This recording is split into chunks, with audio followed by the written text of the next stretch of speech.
నేనేమి తెలుసుకుంటే నా దౌర్బల్యాన్ని వదిలిపెట్టగలను చెప్పండి. లే పార్థ, శ్రద్ధగా విను. జీవిత రహస్యాన్ని తెలుసుకో. లోకం యొక్క వాస్తవిక రూపాన్ని అర్థం చేసుకో. గంగా ప్రవాహంలో పిడికిలిని ముంచి వెలికితీసినచో నీకు ఏదీ ప్రాప్తించదు. కాని అరచేతులతో దోసిలి పట్టి గంగా ప్రవాహంలో ముంచితే ఆ గంగా జలంతో నీ జీవితం పావనమవుతుంది. పరబ్రహ్మం విభాజన చెంది పురుషుడు, ప్రకృతి ఉద్భవించాయి. అప్పుడు పురుషుడు అంటే పరమాత్ముని అంశ ఆత్మగా మారి ప్రకృతిలోని ప్రతి వస్తువులోనూ నివసించడం జరిగింది. ఆ ఆత్మను మోహం, అంధకారం ఆవరించాయి పార్థ. ఆ మోహ నిద్ర నుండి జాగృతమై తనని తాను పరమాత్ముని అంశగా తెలుసుకోవడమే ఆత్మ యొక్క కర్తవ్యం, ఉద్దేశ్యం. అదే జీవన కార్యం. కాని మాధవ, ఒకవేళ ప్రతి ఆత్మ పరమాత్మ అంశ అయితే మరి ఉన్నతి అధోగతి స్వయంగా పరమాత్మే చేస్తున్నాడా? బురదలో పడిన రత్నం ఏ విధంగా ప్రకాశించదో అదే విధంగా ప్రకృతిలోని 24 పదార్థాల నుండి వేరైన ఆత్మ అది ఒక పరమాత్మ అంశే అనే సత్యాన్ని విస్మరిస్తుంది. ఆత్మలు ఎక్కువ శాతం తమ దేహాన్నే సర్వస్వంగా భావిస్తాయి. తాము దేహానికి భిన్నమని అవి తెలుసుకోలేకపోతాయి. శరీరానికి కలిగే సుఖం, దుఃఖం, రుచి, వాసన ఇత్యాది అనుభవాలను అవి తమ అనుభవాలని భావిస్తుంటాయి. అసలు మార్పు కోసం ప్రయత్నం కూడా చేయవు. ఇలా మార్పు కోసం ప్రయత్నం కూడా చేయని ఆత్మలు నిరంతరం అధర్మం చేస్తూనే ఉంటాయి. వాటిని జాగృతం చేసేందుకు దండన విధించడం అనివార్యం. నీవు ఇది తెలుసుకో పార్థ. నీవు శరీరానివి కాదు, కేవలం ఒక ఆత్మవు. ఈ రణభూమిలో కనిపిస్తున్న ప్రతి ఒక్క యోధుడు వాస్తవానికి నీవు అనుకుంటున్నవారు కాదు. కొంతకాలం పాటు వీరందరూ ఈ శరీరాలలో వాసం చేస్తున్నవారు. వీరి శరీరాలు మరణిస్తాయి, కానీ వీరందరూ అమరులు. వీరు మళ్లీ నూతన శరీరాలను ధరిస్తారు. తాము ఆత్మస్వరూపులమని తెలుసుకునే వరకు, తమ అధర్మాన్ని త్యజించి ధర్మ మార్గానికి వచ్చే వరకు వీరందరూ ఇలా జన్మిస్తుంటారు, అలాగే మరణిస్తుంటారు. ఇదే బ్రహ్మ విద్య బోధించే ప్రథమ పాఠం పార్థ. జన్మించిన వారికి మరణం అనివార్యం. అలాగే మరణించిన వారు అవశ్యం మళ్లీ జన్మిస్తారు. ఈ మహాజ్ఞానాన్ని సాంఖ్య యోగమని అంటారు. ధర్మం, అధర్మం అంటే ఏమిటి మాధవ? ఏ మార్గాన్ని అనుసరించి మనిషి తాను ఆత్మస్వరూపుడనని గుర్తిస్తాడో, పరమాత్ముని అంశగా ఉద్భవించానని తాను తెలుసుకుంటాడో ఆ మార్గాన్నే ధర్మమని అంటారు. ఎప్పుడు మనిషి తనను తాను పరమాత్మ స్వరూపునిగా అర్థం చేసుకుంటాడో అప్పుడు సృష్టియే పరమాత్మయని, పరమాత్మయే సృష్టి అని వానికి అనుభవగతం కాగలదు. సృష్టికి పరమాత్మకు ఏ భేదమూ లేదు. ఏ మనిషైతే ఇది తెలుసుకుంటాడో వాడు ఇతర మనుషులు, ప్రాణుల పట్ల నిర్దయ, కాఠిన్యం వహించడు. వానికి ఇది తెలుసు. జిహ్వను ఖండిస్తే బాధ కేవలం జిహ్వకే ఉండదు, దాని అనుభూతి శరీరమంతటికీ ఉంటుంది. అదేవిధంగా ఒక మనిషికి బాధ కలిగితే సమస్త లోకము ఆ బాధను అనుభవించి తీరుతుంది. ఈ లోకంలో ఏ ఒక్క మనిషి బాధను అనుభవిస్తున్నా ఈ ప్రపంచంలో ఏ ఒక్కరూ సంపూర్ణ సుఖాన్ని అనుభవించలేరు. కరుణతో నిండిన మనస్సు ఏ కార్యమైతే చేయాలనుకుంటుందో దానినే ధర్మమంటారు. అంటే అధర్మం అనేది అజ్ఞానానికి మారుపేరా? అయితే మరి అజ్ఞానుల పట్ల దయ చూపడం అవసరం కదా? దండించడంలో అర్థమేమిటి? అజ్ఞాని జ్ఞానం విలువను తెలుసుకునేందుకు సిద్ధంగా లేకుంటే, జ్ఞానం వైపు దృష్టి సారించేందుకు సిద్ధంగా లేకుంటే అప్పుడు దండనే దయ అవుతుంది. వాని పట్లనే కాదు, ఇతరుల పట్ల కూడా అవుతుంది. సృష్టిగతి సదా పరమాత్మ వైపే ఉంటుంది. ఇది అనివార్యము. కాని అప్పుడప్పుడు ఒక దుస్థితి ఉత్పన్నమవుతుంది. అజ్ఞానం, మోహం, అధర్మం పెరిగిపోతుంటాయి. లోకంలో ధర్మం లుప్తమవుతుందన్న భయం ఉత్పన్నమవుతుంది. లోకంలో ధర్మం లుప్తమైపోయినప్పుడు కరుణ నశించిపోతుంది. అదేవిధంగా సత్యం కూడా నశించిపోతుంది. రానున్న తరాలకు ధర్మం ప్రాప్తించాలంటే ఈ రోజే అధర్మాన్ని నాశనం చేసి ధర్మాన్ని పునఃస్థాపించడం అనివార్యము పార్థ. ఈ పరిస్థితి అటువంటిదే పార్థ. ఇక ధర్మ సంస్థాపన చేసే కర్తవ్యం కేవలం నీదే. కనుక దౌర్బల్యాన్ని త్యజించు. ఇకనైనా యుద్ధం చేసేందుకు సిద్ధంగా. మరి నా చేతులలో హత్యలు జరుగుతాయి మాధవ. నా కారణంగా ఇంకొకరి ప్రాణాలు పోతే నాలో ఉన్న కరుణ నశించినట్లు కాదా మాధవ? అయినా ఒకవేళ ధర్మానికి ఆధారం కరుణ అయితే మరి నా ఆత్మకు కర్మబంధం ఏర్పడదా? కర్మబంధం అనేది అవశ్యం ఏర్పడుతుంది. కానీ కార్యబంధం ఏర్పడే అవకాశం లేదు పార్థ. నీవు కర్మకు కార్యానికి మధ్య ఉన్న భేదమేమిటో తెలుసుకోవడం అవసరం. అన్ని కర్మలు కార్యాలే అని అన్ని కార్యాలు కర్మలు కావు. కర్మ అనే కార్యమేమిటంటే దానికి ఫలితం అనే ఆశ తోడై ఉంటుంది. మనిషి ఎప్పుడూ సుఖానికై, సంపదకై, ప్రశంసకై ఆశించి కనుక ఒక కార్యం చేస్తే వాడు ఆ కార్య ఫలితానికి బద్ధుడవుతాడు. ఎప్పుడైతే కర్మను ఫలితాన్ని ఆశించి చేస్తారో దానిని సకామ కర్మయోగం అంటారు. ఎప్పుడైతే కర్మను ఫలితాన్ని ఆశించకుండా చేస్తారో దానిని నిష్కామ కర్మయోగం అంటారు. ఈ కారణంగానే మనిషి మళ్లీ మళ్లీ జన్మించవలసి వస్తుంది. వాస్తవానికి మనిషిని ఏ కర్మ బంధించదు. ఆ కర్మకు తోడైన ఆశలే వానిని బంధిస్తాయి. ఏ విధంగా మాధవ? ఈ యుద్ధంలో గెలవాలన్న కోరిక నీకుంటే అందులో పరాజితుడవైతే నీకు దుర్భరమైన దుఃఖం కలుగుతుంది. ఆ దుఃఖం నీ చేత ఇతర కార్యాలు చేయిస్తుంది. దానివలన నీవు మళ్లీ జన్మించవలసి వస్తుంది. యుద్ధంలో నీవు విజయుడవైతే నీలో అహంకారం పెరుగుతుంది. ఆ అహంకారం నిన్ను విశ్వవిజేతవు కమ్మని ప్రేరేపిస్తుంది. నీ చేత హత్యలు చేయిస్తుంది. ఆ పాపం నిన్ను బంధిస్తుంది. ఆలోచించు. ఒకవేళ నీకు ఈ యుద్ధం పట్ల విజయానికై మోహం గాని పరాజయ భయం గాని లేకుంటే ఈ యుద్ధం పూర్తయ్యాక నీకు సుఖం ప్రాప్తిస్తుందా లేక దుఃఖం ప్రాప్తిస్తుందా? సుఖం కాదు మాధవ, దుఃఖం కూడా కాదు. అంటే నీకు లభించే సుఖం, దుఃఖం, ఆవేదన, నిరాశ, అహంకారాలకు యుద్ధం కారణం కాదు. యుద్ధం పట్ల నీ మనస్సును ఎన్నో ఆశలు చుట్టుముట్టి ఉన్నాయి. అదే కారణం. నేనంటున్నది సత్యం కాదంటావా పార్థ? సుఖ దుఃఖే సమే కృత్వా లాభాలాభౌ జయాజయౌ తతో యుద్ధాయ యుజ్యస్వ నైవం పాప మవాప్స్యసి. అంటే సుఖ దుఃఖాలను సమానంగా భావించి లాభం, హాని, జయాపజయాల గురించి ఆలోచించకుండా నీవు యుద్ధం చేస్తే కౌంతేయ, నీవప్పుడు పాపంలో భాగస్థుడవు కాబోవు. దీనినే కర్మయోగం అంటారు. కాని మాధవ, ఒకవేళ కార్యబంధం నిశ్చితమైతే లౌకిక జీవితాన్ని విడిచి సన్యాసం తీసుకోవడం ఉచితం కాదా? ఈ ఆలోచన పర్యవసానంగానే ఈ రోజున యుద్ధం జరుగుతోంది పార్థ. ఆలోచించు. ఎప్పుడైతే సత్వగుణం కలిగి ధర్మాన్ని తెలుసుకున్న వారు కర్మలను త్యాగం చేస్తారో అప్పుడు అధర్మ మనస్కులైన వారే లోకంలో రాజ్యం చేస్తారు. ఒకవేళ మహితాత్ములు లౌకిక జీవితాన్ని త్యజించి ఉండకుంటే ఈరోజు అధర్మం ఇంతగా పెరిగేది కాదు. అలాగే మీ పితృదేవులు ఆనాడు సన్యసించి ఉండకుంటే ఈరోజు బావ యుధిష్ఠిరుడు సుఖంగా రాజ్యం చేస్తుండేవాడు. అలాగే తన ప్రజలకు న్యాయం, ధర్మం గురించిన జ్ఞానాన్ని అందించేవాడు. కానీ బాధాకరమైన విషయం ఏమిటంటే సత్వగుణం నిండిన వారే లోకానికి లాభం చేకూర్చగలరు. కానీ వారే సన్యసించాలని ఆలోచిస్తారు. జలం బాష్పంగా మారి ఆకాశానికి చేరుతుంది. ఇక బురద అక్కడే పడి ఉంటుంది. అలాగే సత్వగుణం గల సజ్జనులు లోకాన్ని త్యాగం చేస్తుంటారు. ఇక తమస్సులో ఉన్న అధర్మపరులు లోకంలోని కార్యాలు చేస్తుంటారు. ఈ కారణంగానే లోకంలో పాపం, అధర్మం పెరుగుతుంటాయి. కానీ కర్మయోగి ఈ విచిత్ర స్థితి నుండి యావత్ లోకానికి రక్షణనిస్తుంటాడు. కర్మయోగి కర్మ ఫలితాన్ని త్యాగం చేస్తాడు, కాని కర్మలను త్యాగం చేయడు. వాడు ఈ లోకంలోనే ఉంటాడు. సన్యాసి మాదిరిగా అన్ని కార్యాలను చేస్తుంటాడు, కాని వానిలో ఆపేక్ష ఉండదు.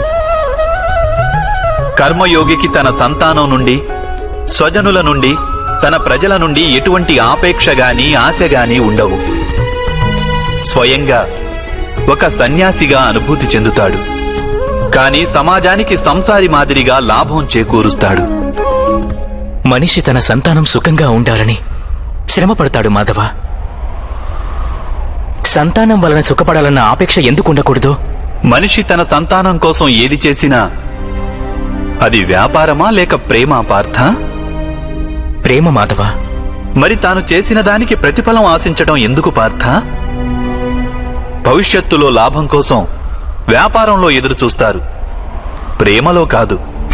ఏ మనిషి అయితే తన సంతానం యొక్క ప్రవర్తనను తీర్చిదిద్ది సన్మార్గంలో నడుపుతాడో, తన సంతానానికి ప్రేమ, ధర్మ సంస్కారాలను నేర్పుతాడో, అతని సంతానం కూడా ఆ మనిషికి ప్రేమ, సంరక్షణను తప్పక అందిస్తారు.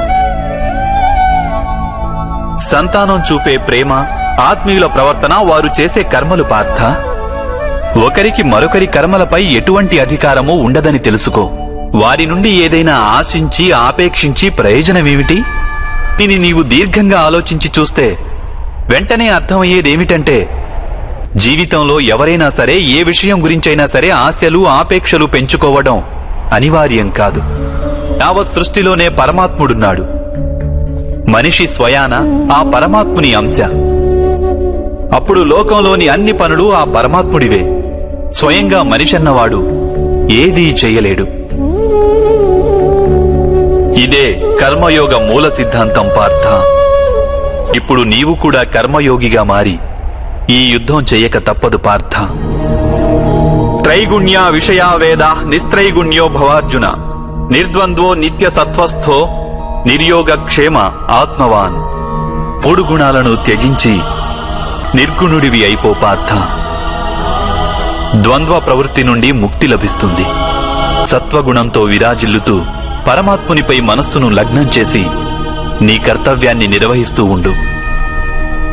నేను నా బుద్ధిని పరమాత్మపై స్థిరంగా ఉంచి కర్మయోగిగా మారేందుకు మార్గమేమిటి మాధవ? పార్థ, సాంఖ్యయోగం వలన మనిషి పరమాత్మను నిరంతరం స్మరిస్తూ ఉంటాడు. ఆత్మను స్మరించడం వలన మనిషి మనసులో అంకిత భావం ఉత్పన్నమవుతుంది. అటువంటి భావాన్ని భక్తి అని అంటారు. ఈ వలన మనిషికి సత్య అసత్యాల జ్ఞానం లభిస్తుంది. ఆ జ్ఞానం వలన వాడు పరమాత్మను దర్శించగలుగుతాడు. ఎవరైతే పరమాత్మను దర్శించగలుగుతారో వారే వాస్తవమైన కర్మయోగిగా మారగలరు. జన్మల పరంపర నుండి విముక్తి చెంది మోక్షాన్ని పొందగలుగుతారు. ఆత్మలన్నింటికీ అంతిమ లక్ష్యం అదే. ధర్మం యొక్క అంతిమ చరణం కూడా అదే. కానీ నేను పరమాత్మను దర్శించకుండా అంకిత భావం ఎలా వ్యక్తం చేయగలను మాధవ? సృష్టియే పరమాత్మ, పరమాత్మయే సర్వస్వం. పరమాత్మ కానిదంటూ ఇంకేమీ లేదు. ఎవరు తమ ఆత్మను దర్శించగలుగుతారో వారే పరమాత్మను దర్శించగలుగుతారు. ఏ విధంగా ఉప్పులోని ఒక కణానికున్న రుచి మహాసముద్రపు నీటి రుచికి భిన్నమైనది కాదో, అదేవిధంగా నీ ఆత్మను నీవు దర్శించడం పరమాత్మ దర్శనానికి భిన్నమైనది కాదు. అంటే మాధవ, మీరేనా పరమాత్మ? అవును పార్థ, నేను పరమాత్మను. నీవు కూడా పరమాత్మవే పార్థ. కానీ నీవు ఇప్పటికీ జాగృతం కాలేదు. నేను ఈ రహస్యాన్ని తెలుసుకున్నాను. అయితే మాధవ, మీ పట్ల అంకిత భావం ఉంటే ఈశ్వరుని పట్ల అంకిత భావం ఉన్నట్లే కదా? అవశ్యం. నా పట్ల ఉన్న అంకిత భావమే పరమాత్మ పట్ల అంకిత భావం. సర్వధర్మాన్ పరిత్యజ్య మామేకం శరణం వ్రజ. సర్వ జగతిని త్యాగం చేసి కేవలం నన్నే ఆశ్రయించు పార్థ. సకల లోకాన్ని నేనే. నేను ఈ లోకంలోని ప్రతి ఒక్క అణువును. నేనే సూర్యుడిని, నేనే చంద్రుడిని. ఈ నక్షత్రాలన్నీ నేనే, ఈ విశ్వంలోని గ్రహాలన్నీ నేనే. నేను సూర్యుని కంటే ముందు నుండి ఉన్నవాడిని. అలాగే ఒక మొక్కపై తొడిగిన మొగ్గ కన్నా నవ్యుడను నేను. ఈ మానవులందరూ నేనే. నేనే స్వర్గాన్ని నరకాన్ని ధారణ చేస్తున్న శక్తిని. నేనే దుర్యోధనుణ్ణి,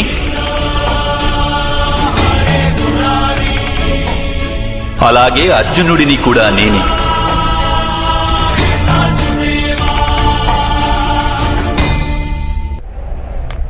అది ఎలా సంభవం మాధవ? మీరు జన్మించటం, పెద్దలు అనేకులు తమ జీవితకాలంలో చూశారు. మేము నవమాసాలు మోసి మీకు జన్మనిచ్చిన మీ మాత జీవించే ఉన్నారు. మీరు పురాతనులు, నాశనం లేనివారు ఎలా అవుతారు? నీవు శరీరాన్ని చూస్తున్నావు, కానీ నేను ఆత్మ గురించి మాట్లాడుతున్నాను. నేను అనేక జన్మలెత్తాను పార్థ. నేను అనేక అవతారాలను ధరించాను. ఎన్నో శరీరాలతో జన్మించాను నేను. అలాగే ఈ మట్టిలో కలిసిపోయాను. ఇక ముందు కూడా నేను పదే పదే జన్మిస్తుంటాను.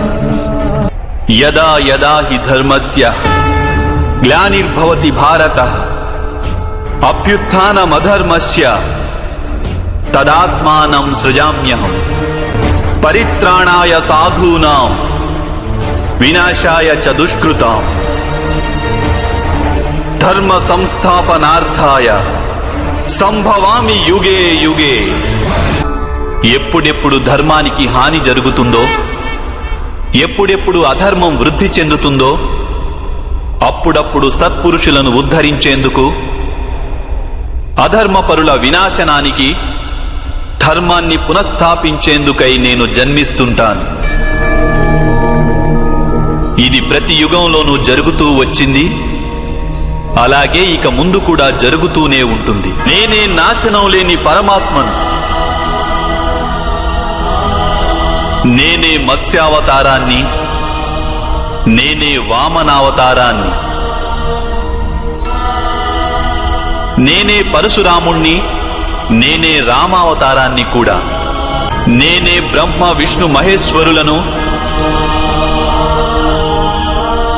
నేనే సరస్వతి లక్ష్మి పార్వతిని కూడా.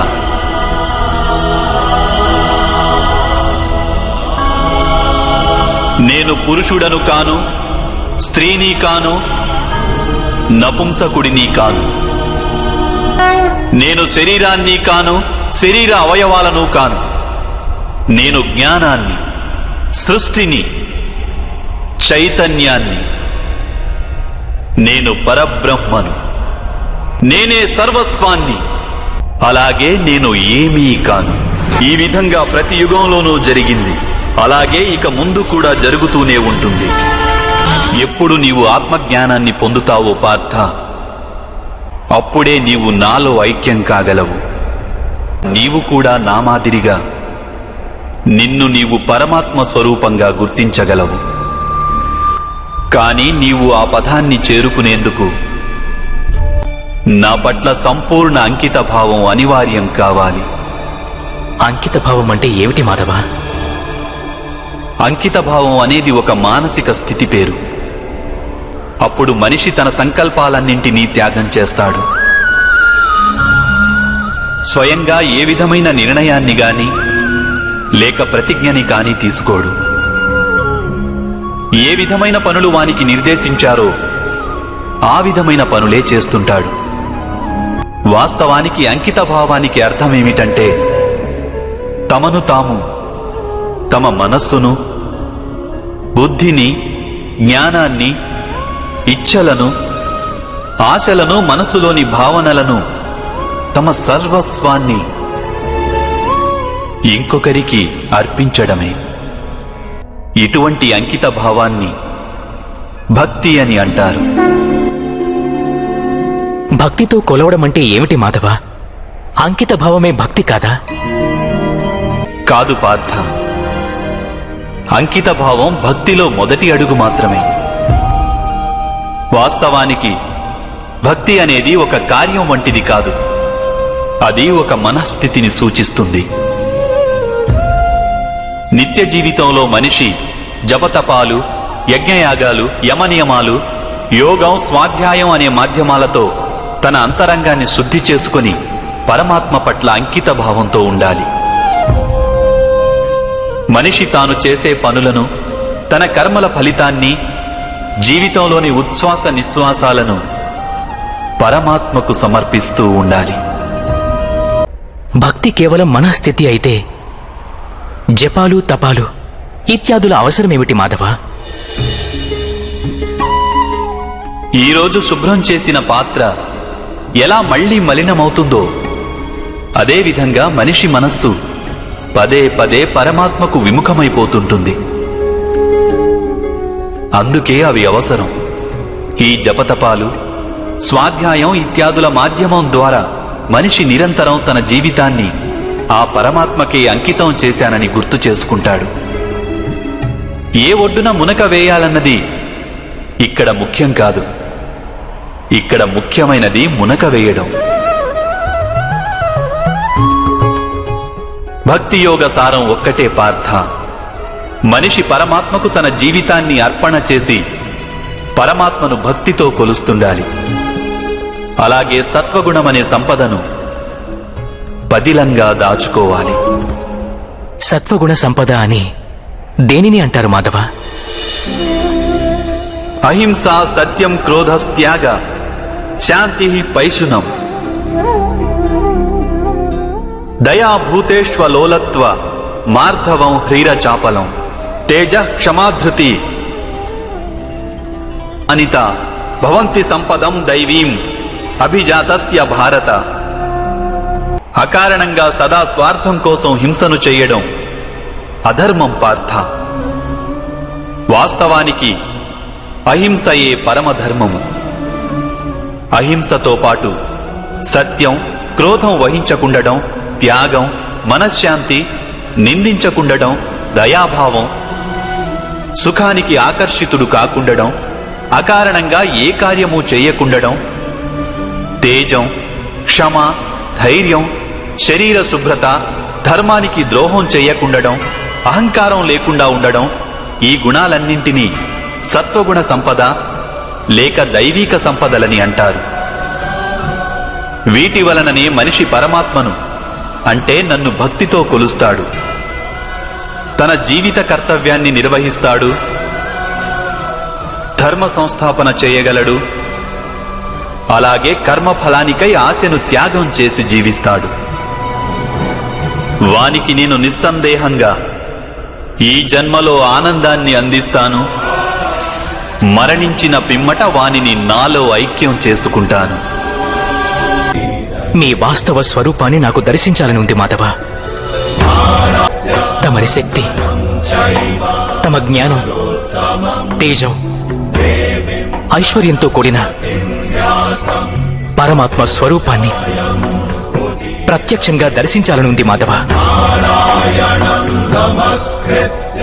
ఆద్యంతాలు లేని మీ స్వరూపాన్ని నాకు దర్శనమివ్వండి మాధవ.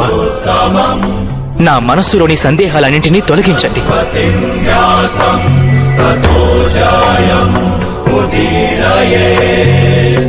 మీ దర్శనమివ్వండి మాధవ. దర్శించు పార్థ.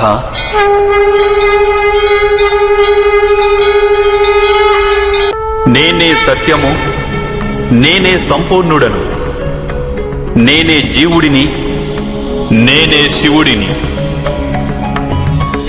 అక్షరాలలో అకారాన్ని, వేదాలలో సామవేదాన్ని, దేవతలలో ఇంద్రుడిని, ప్రాణులలోని చైతన్యాన్ని, యక్షులలో కుబేరుడిని, రుద్రులలో శంకరుడిని, వసువులలో అగ్నిని, పర్వతాలలో సుమేరుడిని, అలాగే ఋషులలో భృగువును, ధ్వనులలో ఓంకారాన్ని, యజ్ఞాలలో జపాన్ని, వృక్షాలలో అశ్వత్థ వృక్షాన్ని, బుద్ధిలోని స్మృతి, మేధ, ధృతి, అలాగే క్షమ నేనే అయి ఉన్నాను. కీర్తిని నేనై ఉన్నాను. గంధర్వులలో చిత్రరథుడను, దేవర్షులలో నారదుడిని, నేను మునులలో కపిలుడిని.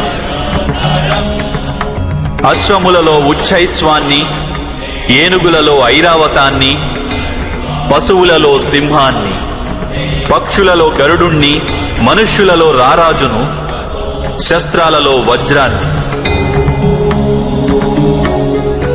గోవులలో కామధేనువును, సర్పాలలో వాసుకిని, శేషనాగును, యమరాజును, వరుణదేవుడిని, అలాగే వాయువును కూడా నేనే అయి ఉన్నాను.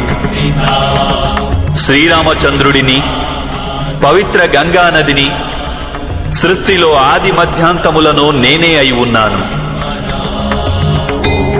బ్రహ్మ విద్యను, మహాకాలుడిని, అలాగే బ్రహ్మను, ప్రభావాన్ని, విజయాన్ని, సత్వాన్ని, నిశ్చయుడిని, దండన, శక్తి, నీతి, మౌనం, అలాగే తత్వజ్ఞానాన్ని కూడా నేనే అయి ఉన్నాను. వాసుదేవుడను, అర్జునుడను, వేదవ్యాసుడను. నేను కానిదంటూ వేరొకటి లేనే లేదు. విశ్వంలో నేను లేని స్థానం అన్నది ఏదీ లేదు. నేనే కాలాన్ని, అలాగే నేనే జీవితాన్ని, మృత్యువును కూడా. ఇక్కడికి వచ్చిన వీరందరికీ మృత్యువుగా మారి నిలిచి ఉన్నాను.